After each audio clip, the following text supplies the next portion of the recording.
Hey, this episode on the Everyday Metallurgy podcast is about PVD, physical vapor deposition. I am wearing it now.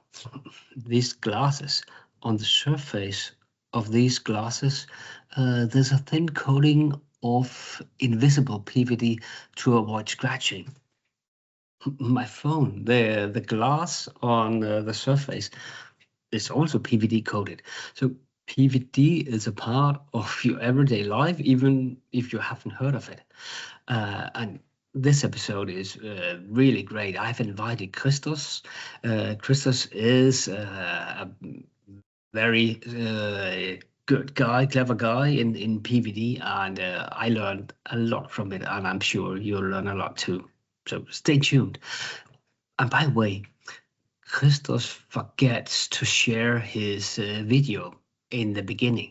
So at the end, I'm asking him, oh, didn't you have any videos you would like to share? And he has.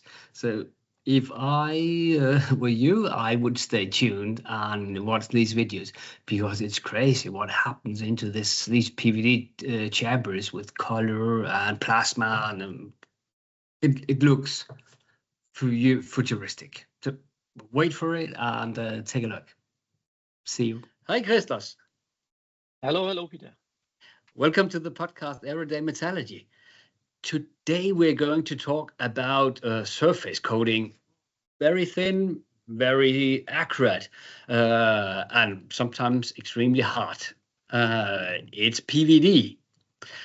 And we have not really been talking so much about surface layers on the podcast so far.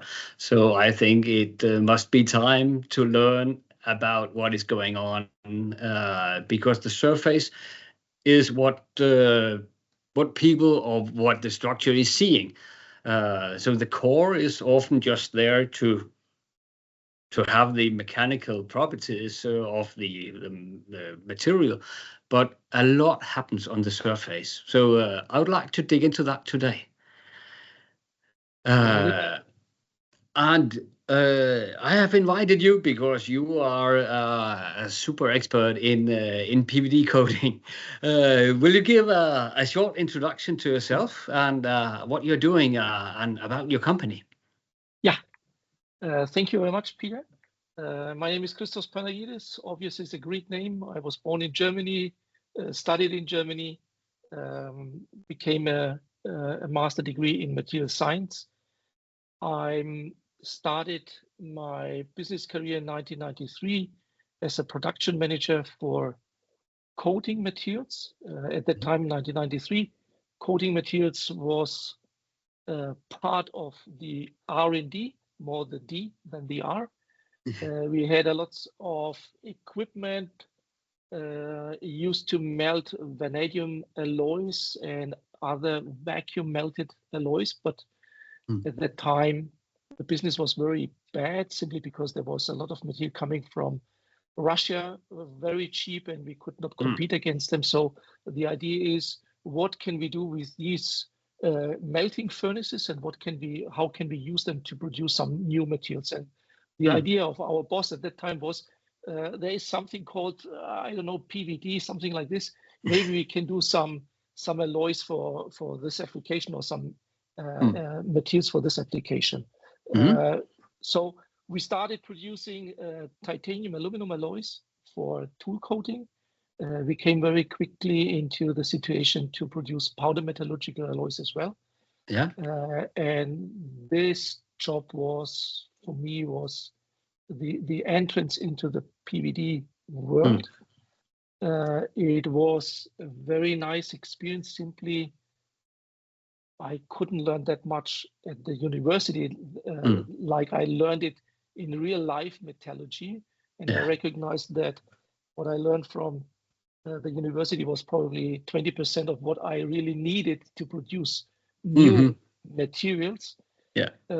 We were working very close with the users, with the guys that develop coating equipment, and in a partnership with the equipment manufacturer, we simply start producing coating materials, mainly for optical coatings, the eyeglasses you wear, for example, Yeah. and tools. That was the main application for us. 10 years later, I left the company. I founded, together with a partner, I founded our own company called Avalux International, GmbH, same business. We supply coating materials.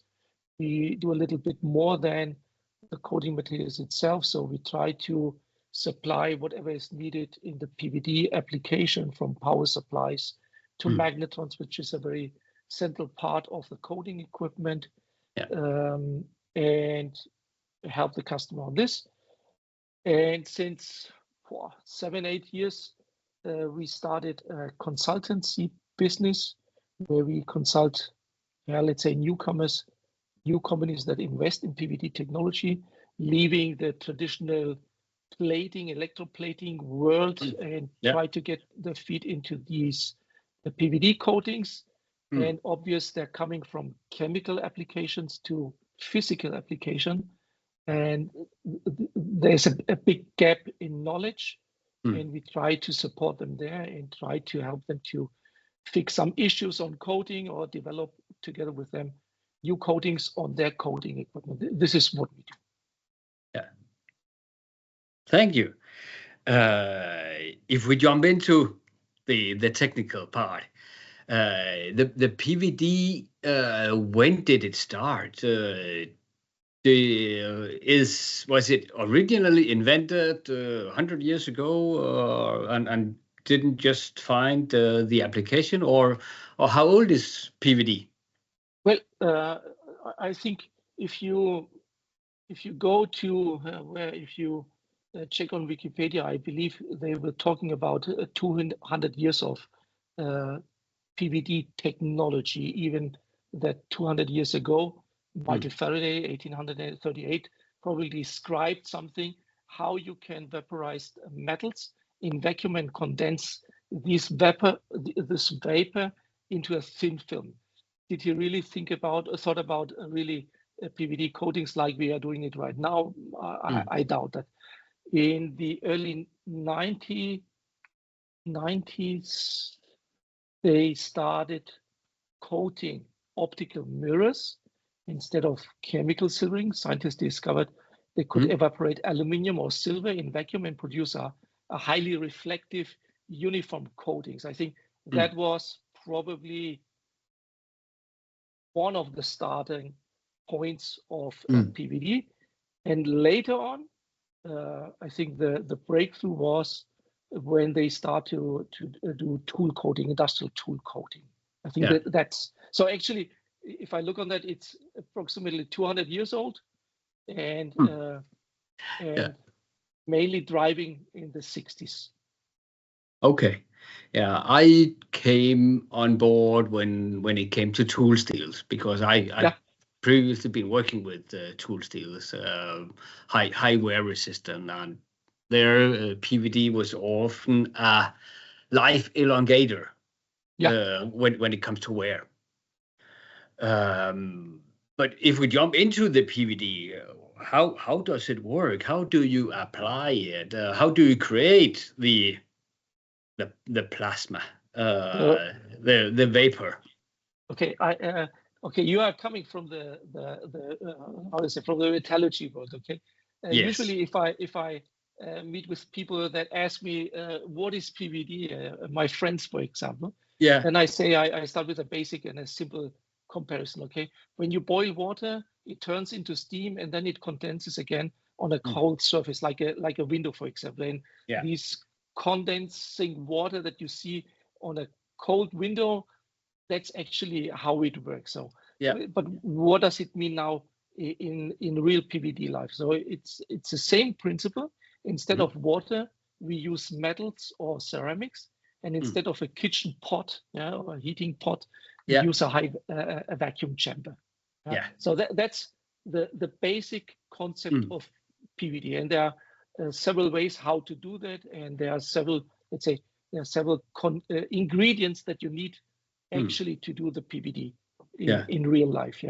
If you want, I can go step by step through that, and just interrupt me if if you want to go into some details on that. Yeah. Yes, I would like to learn more about how to attack. You have a target with your material that you're vaporizing. Yeah. Yeah, that was your story about the aluminum disc you made originally. But how do you evaporate it? How do you bring it into vacuum? And what are the temperatures in the chamber? Does it affect the material you put in?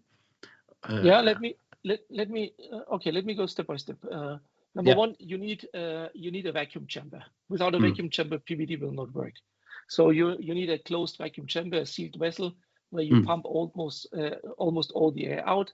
The vacuum is important because it allows simply the atoms that you want to evaporate simply to travel freely from the target, the coating material, to the substrate that you want to coat. Second is you have a source material. So inside the chamber, you simply place, we call it, in sputtering, we call it target. I will explain also what is sputtering. We call it target, and let's stay with the name target simply because we try to vaporize this target material into the atoms. Vaporization, that's the trick in PVD coating that transform the solid material into a vapor, and there are different methods how to do this. The easiest way is evaporation. Evaporation, very simple. You heat it up as much as you can, and you release all the atoms into the vapor. You can imagine, for example, you have a light bulb, you have a tungsten wire into that. The tungsten wire is heated up very quickly simply by the current you apply. If you put an aluminum wire into this tungsten wire, then it immediately vaporizes because there's a very high temperature. Okay. Second way how to vaporize is sputtering. Means we have energetic ions created in a plasma, and these ions knock out each atoms out of the target, and these atoms then are traveling to the substrate that has to be coated. And the third general application is arc evaporation. It's more or less like welding.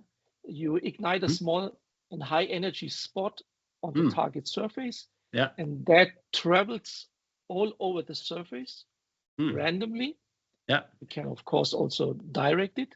Let's say it's randomly, and that releases also a dense cloud of material. So whichever method you use, the goal is the same: produce a vapor of coating atoms.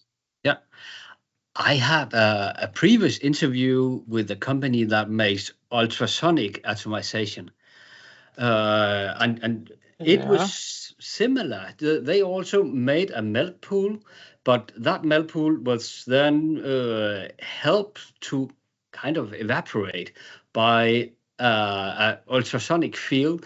So it just like a steam came out of that melt pool. Maybe ultrasonic enforced evaporation could be a next step in PVD. Well, I know ultrasonic evaporation for creating metal fine powders, but that's a totally different, let's say, way of how to say, vaporizing some metals, because you're starting from a liquid melted material, then you go through a nozzle, and you by ultrasonic speed you vaporize that metals.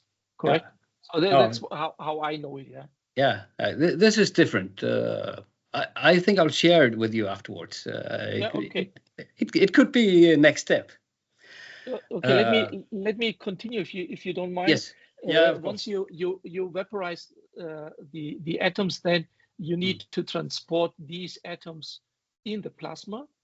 So it mixes with plasma, which is an energized gas that helps to control how the atoms move. In some cases, we also add some reactive gases like nitrogen or oxygen, so that the vapor reacts on its way to form compounds like titanium nitride, zirconium oxide.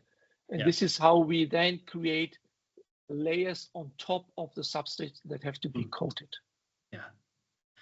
and everything in the chamber, the walls, the fixtures, and the samples, they are coated. It's not so you cannot avoid the wall to be coated. So are you building up layer by layer by layer on the inner walls, and do you sometimes have to exchange the fixtures and the walls because the layer thickness is too big? Yeah, that's a good question. Usually there's a recommendation from the coating equipment manufacturer how often you have to change the inside walls. Yeah. There are some shieldings inside the vacuum chamber that, let's say, I don't want to say protect it, but let's say they protect the inside because you are really creating layer by layer on the inside of the wall. So you take off the shieldings and you regularly clean these shieldings. The more debris or the more coatings you create on the system, the more dirty system you have, and that has also an impact on your coatings. The fixtures always will be coated because the stream is within whatever comes into the way of the atoms that fly from the target to the substrate will be coated. So if I can give you a number, it will be very hard, but if I give you a number from 100% of the target, let's say 20% arrives at the end to the substrate, to the real substrate. Everything else goes into the chamber as well. And you just described that it goes from the target linearly away from it. So the PVD coating is a process that is only in line of sight. So you cannot coat in holes. It doesn't it's not like a gas that can penetrate and go into pores and so on. Yeah, that's true. You need you need a line of sight. Yes. So if you create shadow, then it will be difficult to coat from the back side. So you have to flip it. You have a rotation. You have a single rotation which is going through the vacuum chamber on the radius of the vacuum chamber. You have a double rotation, so you try to rotate on the radius, but the substrate holder itself. So that's a double rotation, and you have a triple rotation. So you try to rotate another time again in the third dimension as well, and then you create a homogeneous layer. But line of sight is definitely very important. Holes, very difficult. There are some application high pimps, for example, we will come to it later on, where you are able also to a certain way to coat also inside a hole. But this is really very difficult. I would say half of the diameter of the hole in the depth you might be able to coat. Then what about the temperature in the chamber? For if we talk CVD, so the chemical vapor deposition, we're typically, I think it's 600 or above. What are temperatures typical in PVD? You have, depending on the substrates you want to coat, because the difference is in the substrate. So you have ABS, plastics, but also metal parts on the tool coating. On the tool coating, you would like to have a higher temperature simply because you also increase the adhesion to the tools. So I would say from 100 degrees Celsius to 500, 600 degrees Celsius on the maximum side and on the level. It was a lot higher than I expected. And then if I have a part or a zone on my part that I don't want to coat, can I shield it somehow? You can do masking. You can shield it.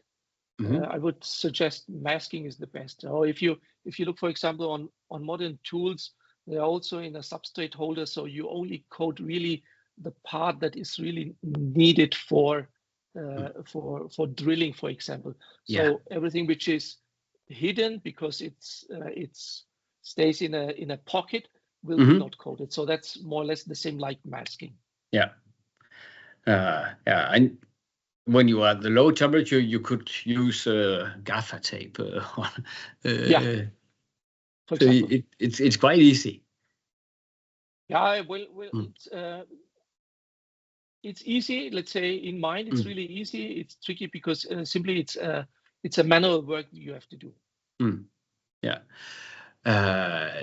Then if we look a little into the materials, you mentioned that you could manipulate by adding a little nitrogen or a little oxygen to the chamber and then form nitrides and oxides.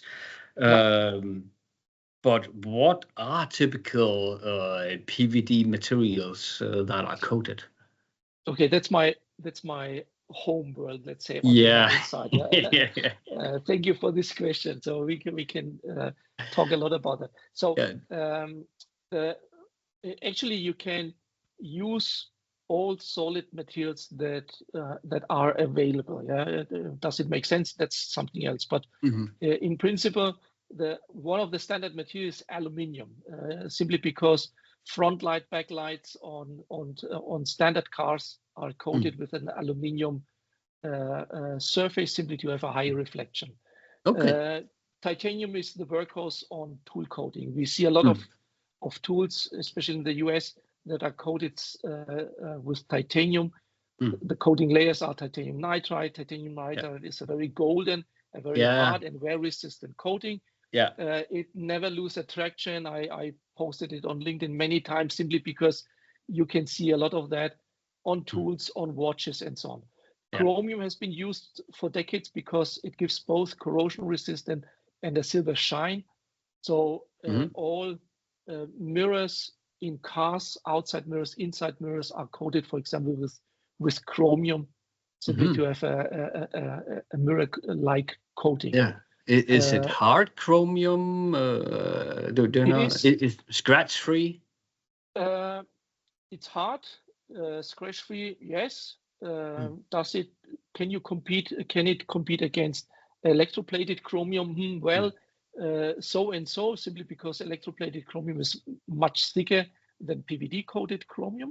That's a race, and there are also many postings on that, how to do that, because simply we see a way to use chromium and to replace electroplating. The chemical industry does not like to hear that, but there are some ways. Zirconium is valued also for its neutral, champagne-like tones in decorative coatings.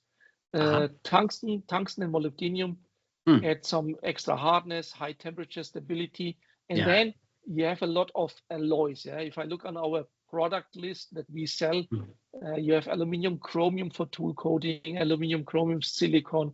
So how you call it in English? Binary alloys, ternary alloys, and we go up to 5-element alloys, which is really the high level and a pain to produce these alloys. And how are they produced? Is it still produced in vacuum furnaces? Is it called hot furnaces? There are typically ways. Some of the titanium alloys are really done by vacuum arc refining, where you have also a vacuum system. Well, imagine you have a candle. You ignite the candle, and then you turn it around. So each it drops. Candle drops down. So that's how you produce titanium. Titanium, zirconium, vanadium. If you need higher melting energy or higher energy, then you go by electron beam melting. So tantalum, niobium goes into that application, into these melting furnaces. But you also have a lot of powder metallurgy, so hot pressing, hot isostatic pressing. Yeah, that's my heart. That's my life, the powder metallurgy. I know.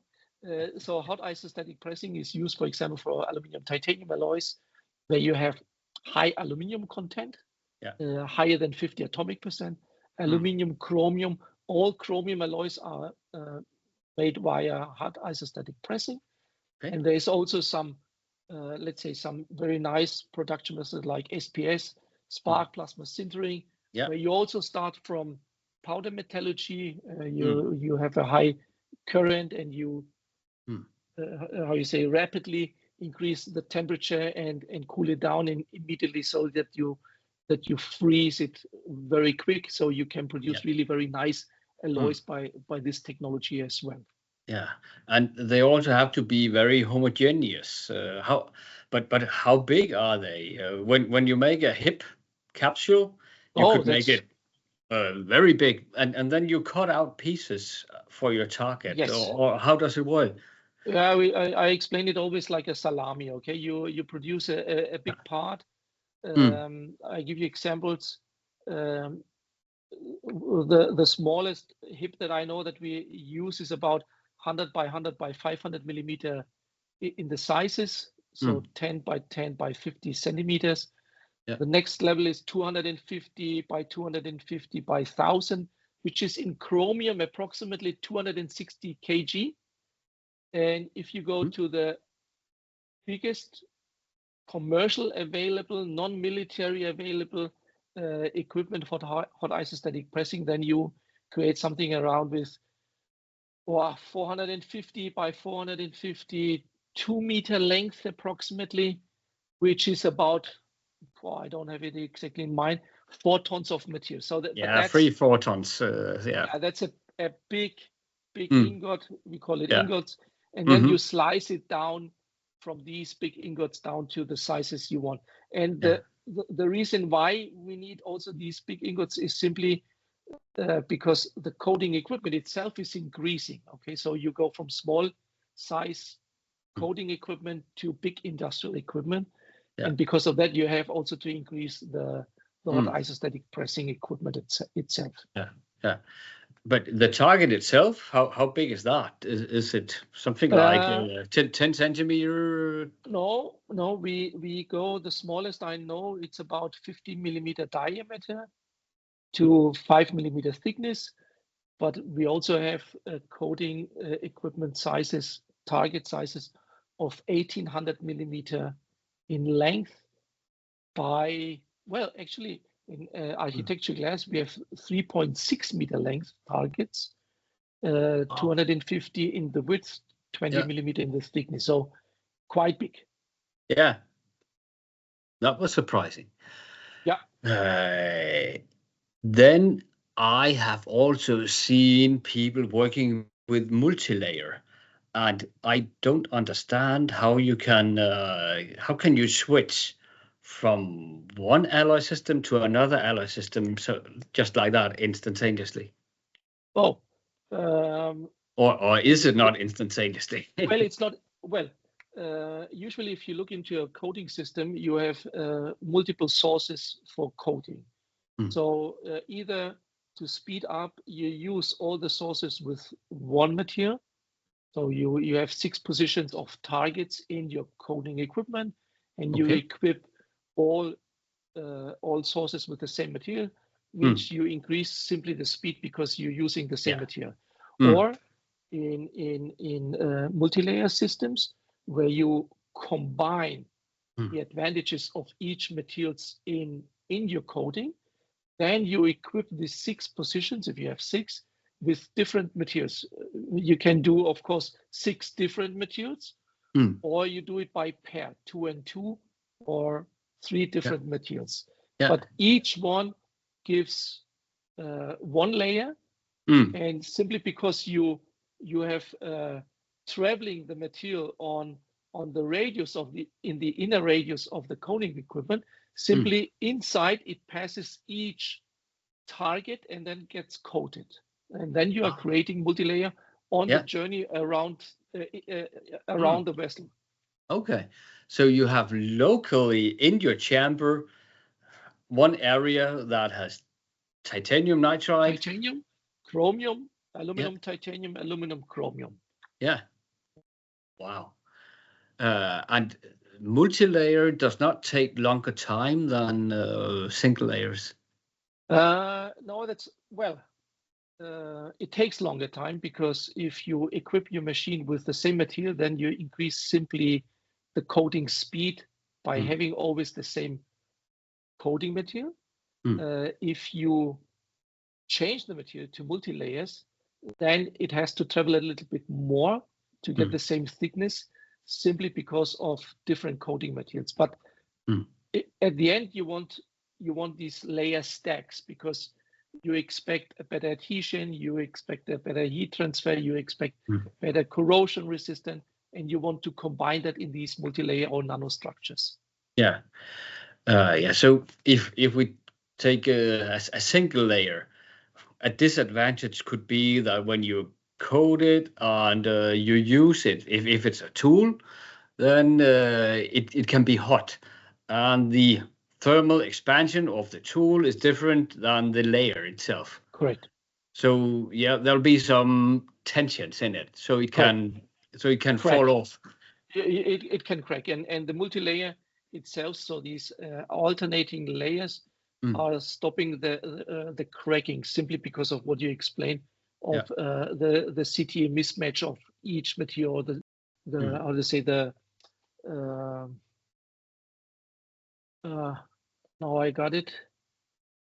The thermal expansion coefficient. Exactly. So simply the stress inside the coating layer itself. Yeah. And you reduce the stress by the alternating layer system. Yeah. And normal coating thickness, if we go single layer, how thick is it? Well, if you go to, for example, on anti-reflective coating on your eyeglasses, for example, you have the visible light. You are at lambda fourth, so 550 nanometers divided by 4, then you are somewhere in the region of 170 nanometers, or I'm not so good in math, but you can imagine what I'm talking about. In tool coating, you are up to 1.5 micron, 2-3 microns, depending on the application. There are some applications you are even at 3 to 4 microns. Okay. And when you go multi-layer, is that the same thickness, or do you put more on? No, you go to the same thickness. Okay, so one layer, what size is that? Now, that's a good question. I will give you that number. I don't have it in mind. But we talk microns, no, sub-microns. Well, we're talking in the multi-layer side, we're talking about sub-microns, because the full stack is about 1, 2, 3, 4 micron thickness. Are there other materials? Are there extremely exotic materials that are used for PVD? Exotic materials. Well, if I'm looking at the periodical table, I would say the rare earth metals are exotic to me. We don't do that much in rare earth. They're becoming more and more modern, simply because of some application where they require these materials and they expect some benefit by using rare earth metals. But for me, it's still exotic and still some. We would like to go into that, but that's a little bit tricky right now, simply of export regulations from China. The majority of these materials are coming from China. I'm sure you know that. Yes. I've done in 1996 titanium cerium alloys for electrochromic windows. So where you simply apply a current on the window and it changes, it gets transparent or non-transparent, the window, so that you have a shadow shielding effect. A pain to produce that, because cerium is very reactive metal, and it starts oxidizing immediately, so you need to protect it by oil and so on, which is really not good if you put that into a vacuum system. You don't want oil in a vacuum system. Then you don't have a vacuum.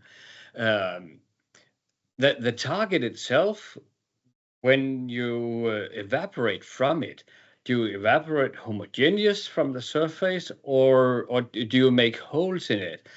So when it's used and you have to replace it, what is your yield? Are you using 10%, or are you using 90% before you have to replace it?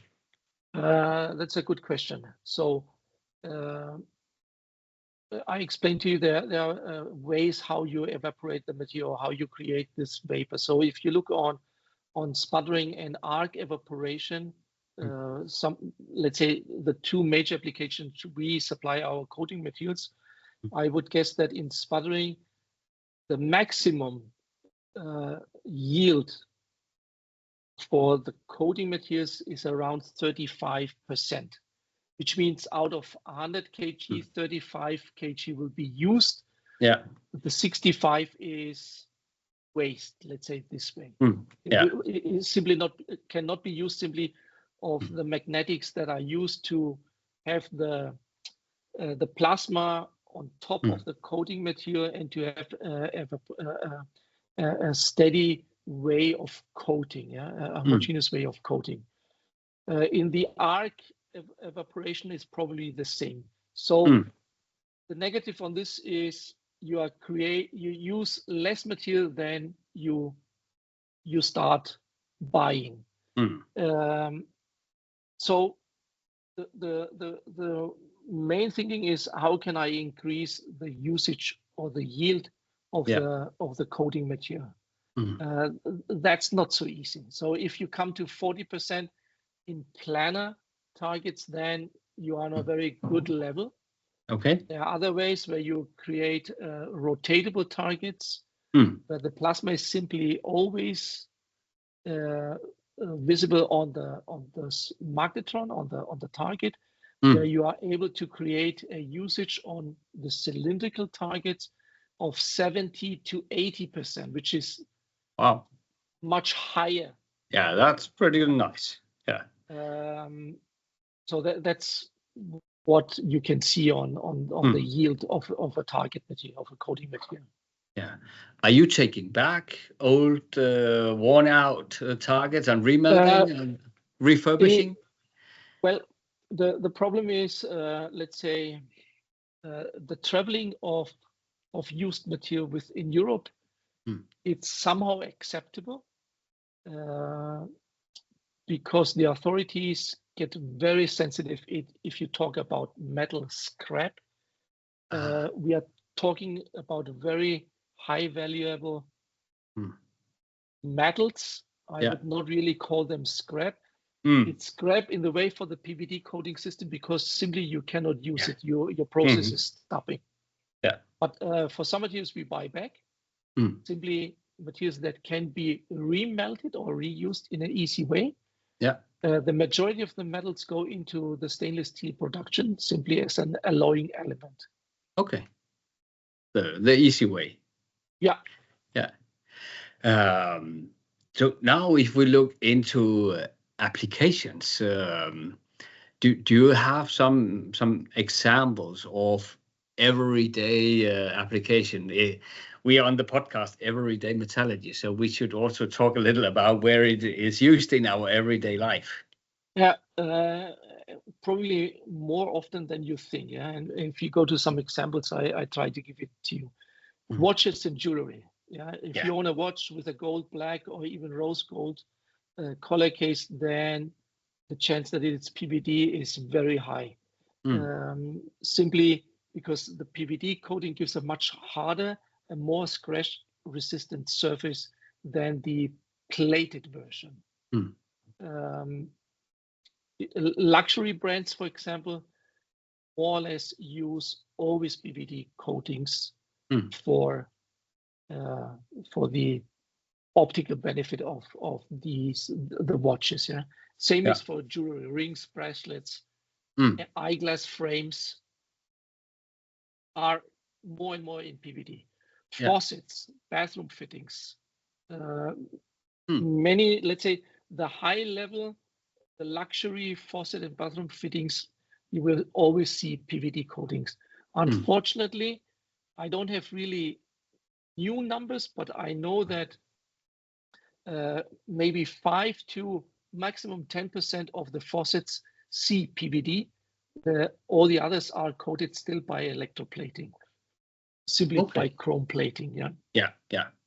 But PVD gives corrosion resistance in wet environments and some colors that remain very stable for years, even if you how do you say, if you treat them with a lot of soap, a lot of water, and cleaning agents, So and how do you say, the sensitive, the haptic feeling of these parts are different from the electroplated or from the UV lacquer coated materials. Simply, they feel more earthy, let's say it this way. Tools. In the automotive industry, all tools that are used to drill, mill, for drilling or milling, they are always PVD coated. Some of them simply with titanium nitride. We see them very often, but you see a lot of alloying, aluminium, chromium, titanium, aluminum, aluminium, titanium alloys, simply to last them longer, cut faster, or resist simply from wear applications. Automotive, full of PVD coated parts, piston ring, gears that always have PVD coatings to reduce wear. Outside decorative PVD layers to apply it on trims, emblems, or interior parts. And some high-end electric vehicles use PVD coated components for aesthetic and also for function, for function application. And consumer electronics, each mobile phone that you have, each smartphone, tablet, all the screens are PVD coated. You have a transparent conductive layer, indium tin oxide, abbreviation is ITO, and which is applied by sputtering. So there's no iPhone, no other phone that is not coated with PVD. And if you go to some of the Apple mobile phones, watches, they also use PVD coating for decorative coating, so to create some nice color coatings on their cases as well. Eyewear, the glasses, the optics, all camera lenses are only working because of PVD coating, simply because you have anti-reflective coating on the optics.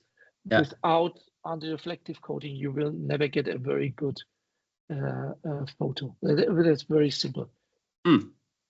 Medical implants, surgical instruments, implants, dental tools are coated with PVD as well. You don't want to see them, but they are coated. Do you also have could call it functional coatings? Better sliding properties.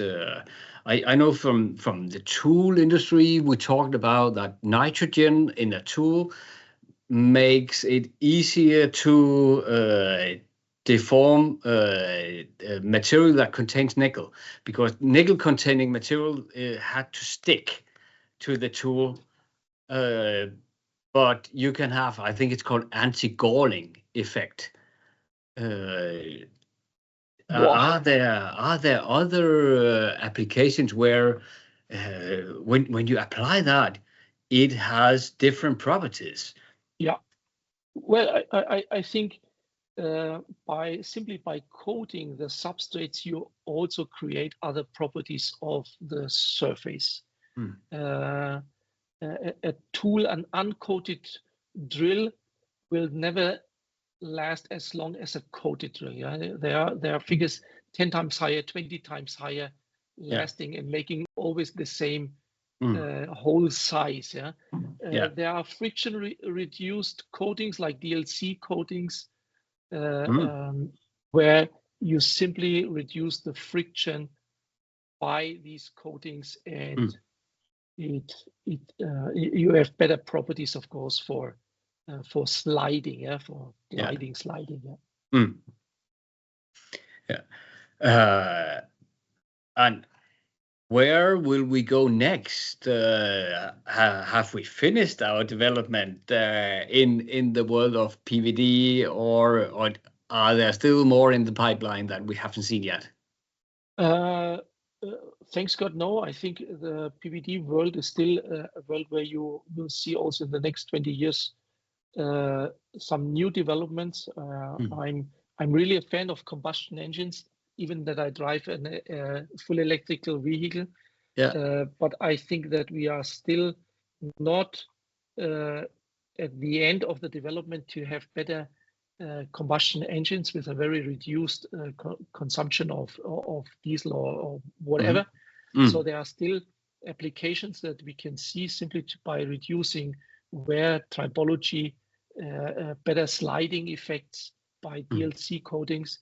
We are exploring high entropy alloys, simply alloys with 5 elements. Yeah.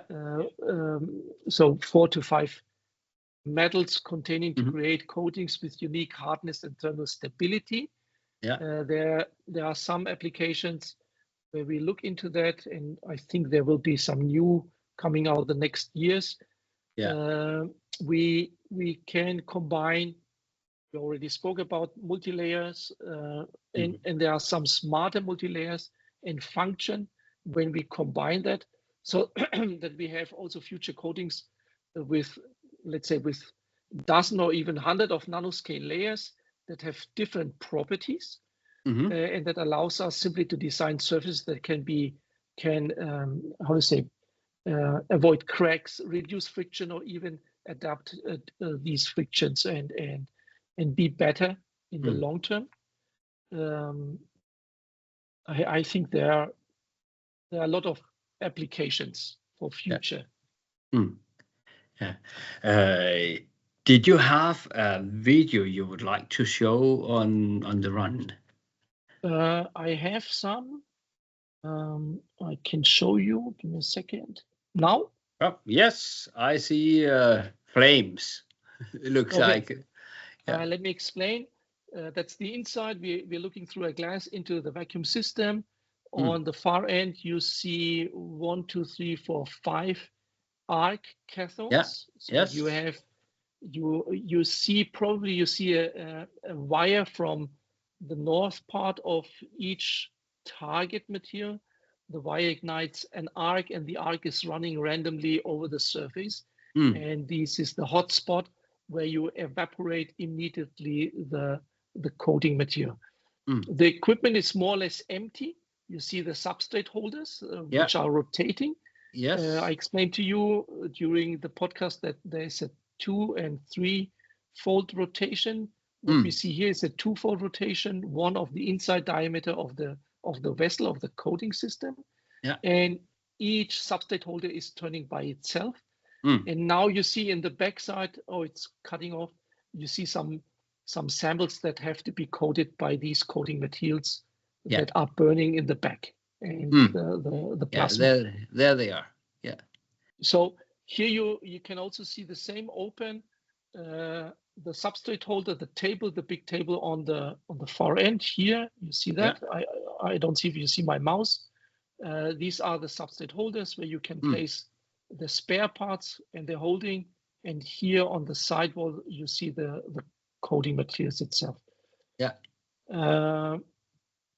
Very simple, just to demonstrate to a customer, you can coat also ceramic into the same coating system that is used mainly for metal coatings. So what we have here, very typical in Germany, you put your coins in here and you collect the coins. Yeah. But this is ceramic, it's coated black. Same equipment used for door handles. Again, double rotation system. Yeah. So a lot of the door handles on the spindles are turning one time, second time, and they're always passing around to the coating system, to the coating material. Yeah. And this is where we explained before, line of sight.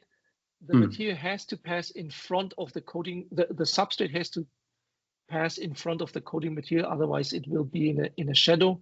If it's in the shadow, you will not be able to coat it homogeneous. You will see defects on the coating. Yeah.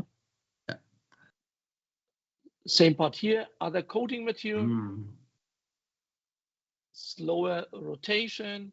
Yeah. In the far left and the far right, you can imagine there's the coating material because the color is different, but there's the hot zone, which you don't see simply by looking through the window into the coating material.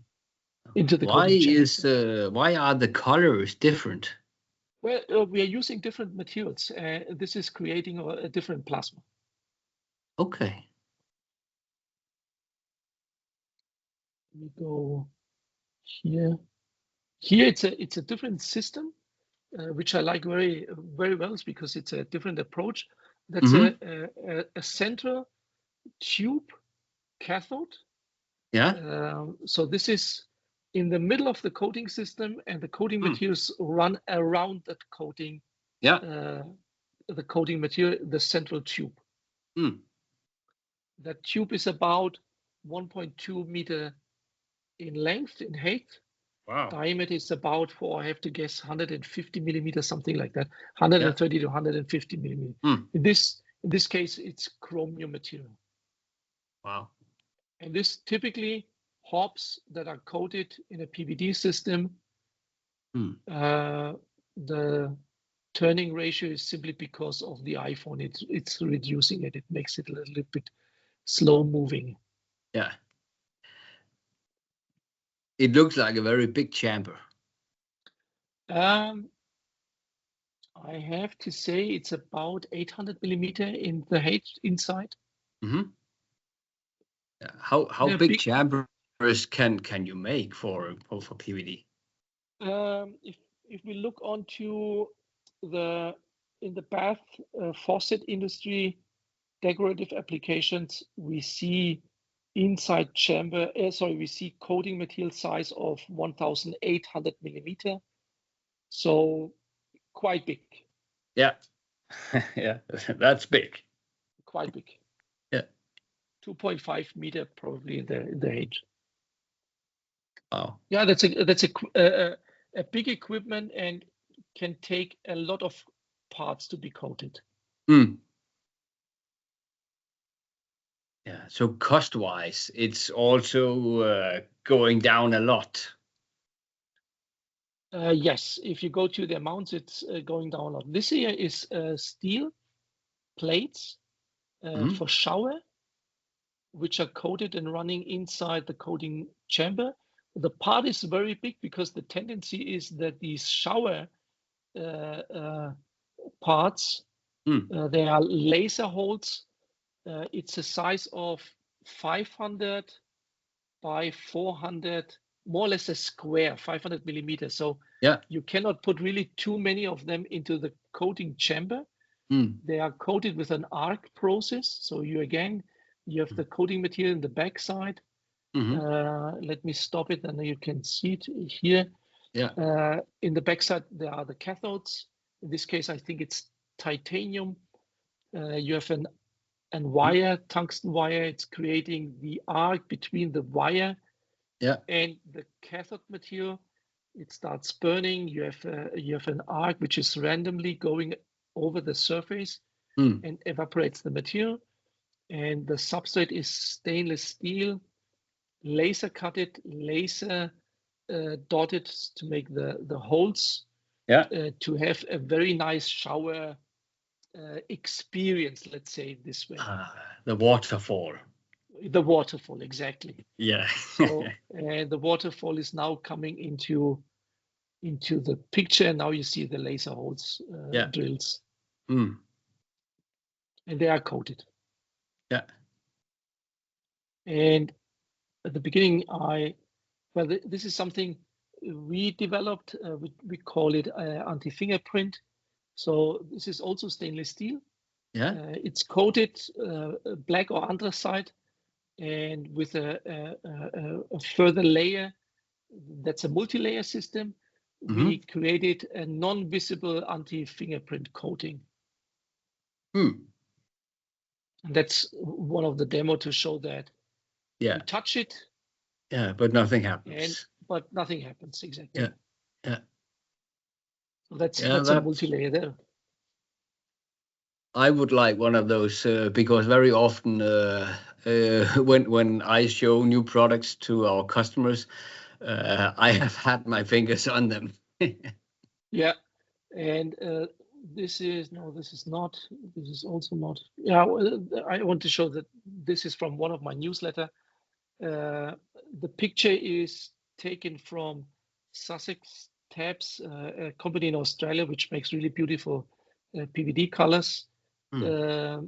All of them make nice PVD colors, but I like their picture simply because they show in one picture the different colors, but also you don't see it here very well, but they also have different structure. If you go to their website, then you will see also a little bit more clear on their picture the structure of the surface, because the structure of the surface creates also a different color feeling, because it has an impact how the light is reflected, the visible light is reflected, and that creates a different color effect. So if you put two parts into the coating chamber, you coat it, but you have different surfaces, then having the same recipe at the same time coating, you create different color effects. So these color effects are made by the substrate and not by different materials in the PVD target. No, it's a combination. It's made by the coating material and the process, the gas, the metal to be used as a target, the coating material, the gases, and the surface modification of each part has an impact on the color. Yeah. The thickness layer, does that also impact on the coloring? Yes, let's say it this way. Yes. Yeah, but that's not the case here. That's not really the case here. No, but it has an effect if you go for, let's say, for bluish colors, for example. Yeah.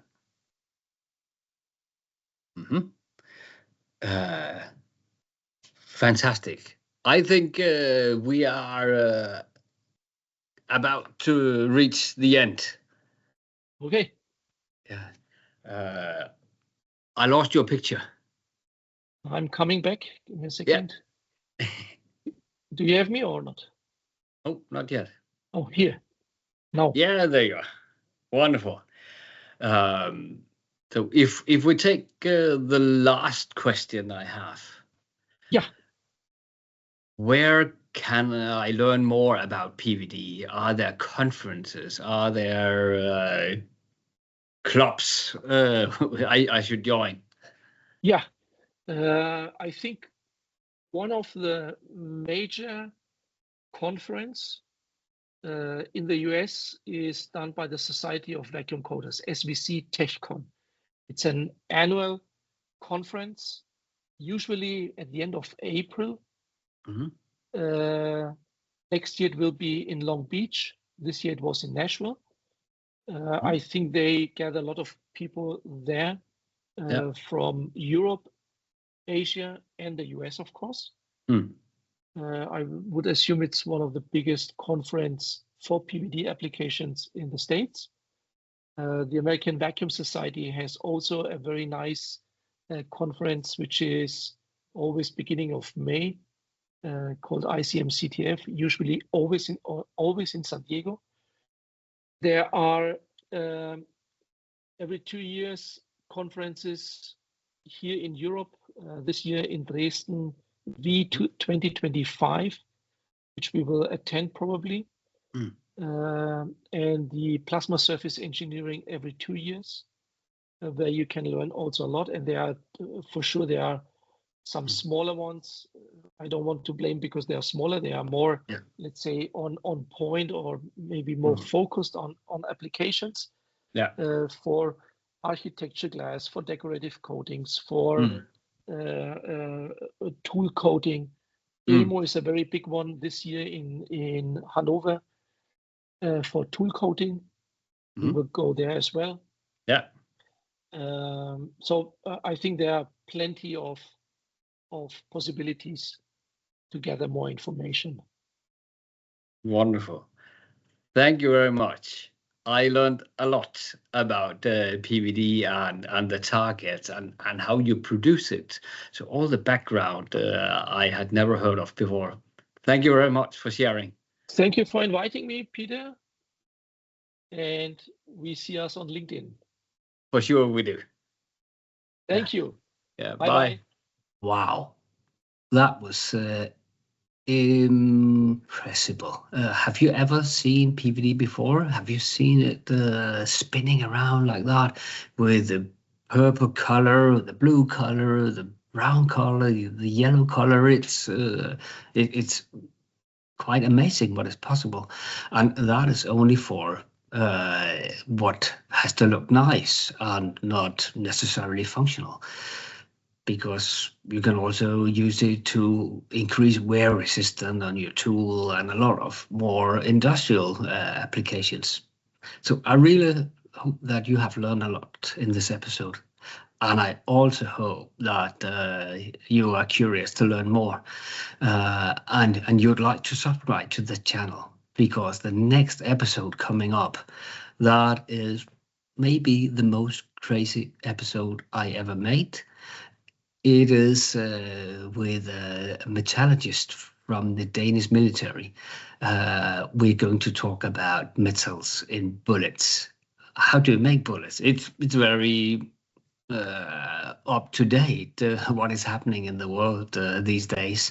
So I want to know how to make a bullet. And if you want to know, subscribe and stay tuned for next episode.